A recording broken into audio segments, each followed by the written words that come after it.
Hey everybody, welcome back to Walking with Jesus Daily. This is the recording for day 338. We are blasting through our small little mini-series on what possibly did or where did they go, the apostles. They were sent out and they went to many places all over the world to preach the gospel. And as we go through these one at a time, in short form, we're learning more and more about them. But what we are learning is that Jesus assembled a very specific group of people for a very specific reason. Some we know very well. Some wrote gospels. Some wrote letters that we have. We don't know if letters were written by other people. Some of the ones that we're going to get ready to study now are lesser known. And that doesn't mean that they had less importance or that they weren't loved.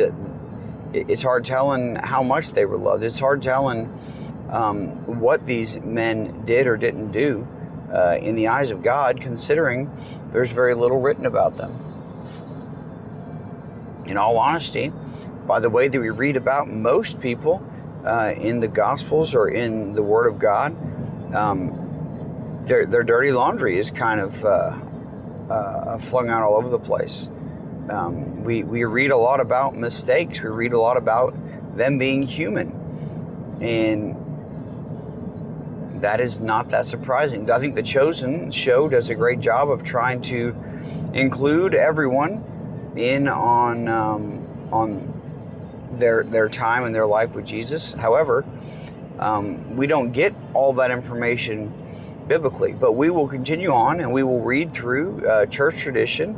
We'll read through whatever we can find out and wonder about these people. A lot of this is not stuff that I have that is from the Bible. A lot of this is stuff that we're getting from other writings or passed down in church tradition. But what we do know is that Jesus sent them and they went. There's nothing that stopped them from going, and the only thing that prevented them from going further was being put to death by the people that they were going to. And this is part of what it looks like in the life of a apostle or of a disciple. So today, and I haven't said this in a while, so I want to say this. Please, please, please be praying. Please be praying. I know these are shorter. This gives you more time to be in prayer. This gives you more time to be in the Word. This gives you more time to prepare for next year. Prayer is how you're going to get through. Prayer is how the next year is actually something that you are excited about.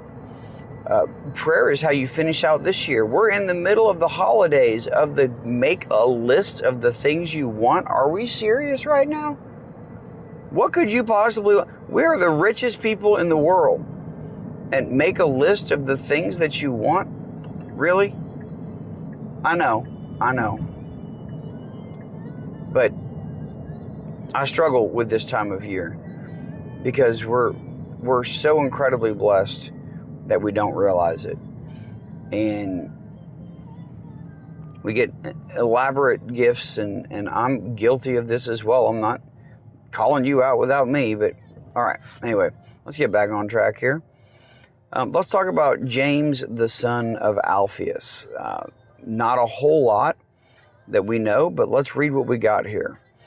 James, the son of Alphaeus, could have been the brother of Matthew.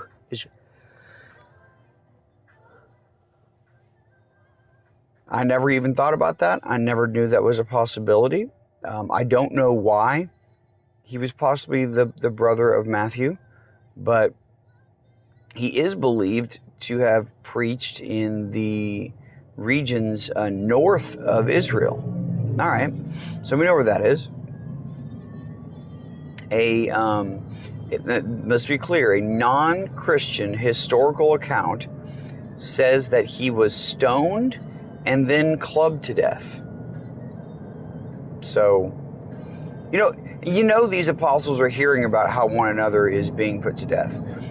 You know that they are going up against Rome. We know that they are being treated very, very poorly in all of these places, that they're being martyred, that they're fleeing for their life, and yet they're still going.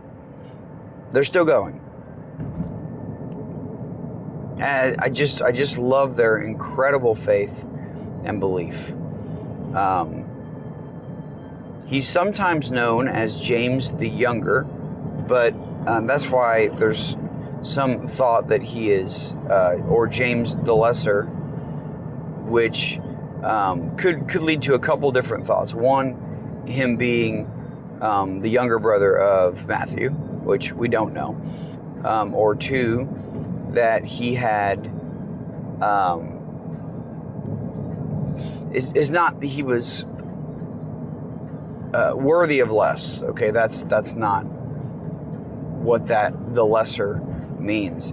But we don't have a whole lot of information about James. We do have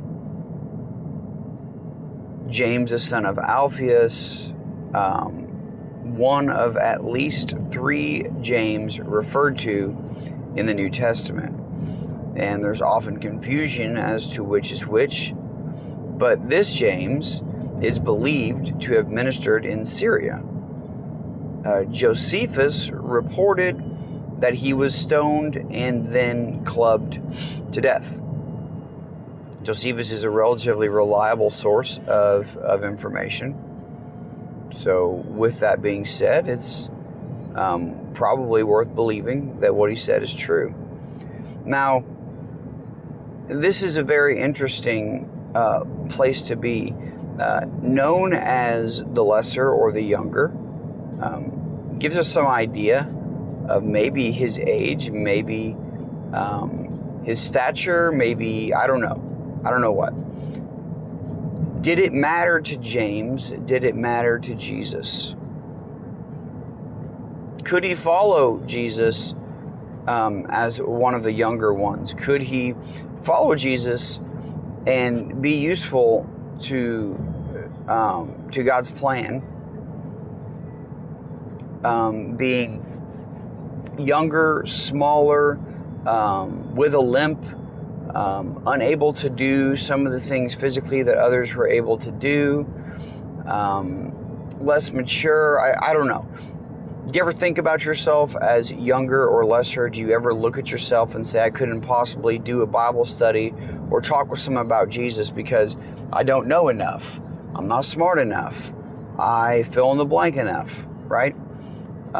Mostly this is due to the fact of Satan putting doubt in there. That's not what God does. That's what Satan does, is what deception is. Deception is putting doubt in places. And the truth of the matter is that we have to hear the voice of truth. This did not stop James, who we don't have a gospel from, James, who we don't have a letter from, James, who we don't even have information about. This did not stop him from going and preaching the gospel, from going and loving people, from going and dying for his faith. It didn't take a book. It didn't take a gospel. It didn't take a legacy. It just took his faith. It didn't matter how big or how small he was. If you're hearing this and you feel like you're not equipped to go and do a Bible study with someone, you are very equipped in telling them your story. You're more than equipped to point out where truth comes from. We're given our stories and our testimonies to share. If you aren't able to share your own story, who is? When people seek out God, they will seek out His Word. just like you are doing, just like you have done over this last year. You are not too young. You are not too dumb. You are not too lesser. Okay? You're just right. And God is at work in your life, just like He wants to be at work in other people's lives. But how can He be if you're too afraid to share your story? So share your story. Share the goodness of God. Be the lesser. Be humble. You don't have to know it all. You just have to know Him. And you have to know where to send people to. It's better in this position because you don't have to have the answers. You just have to know where to get the answers and who to get them from. I love you guys. I'll see you tomorrow.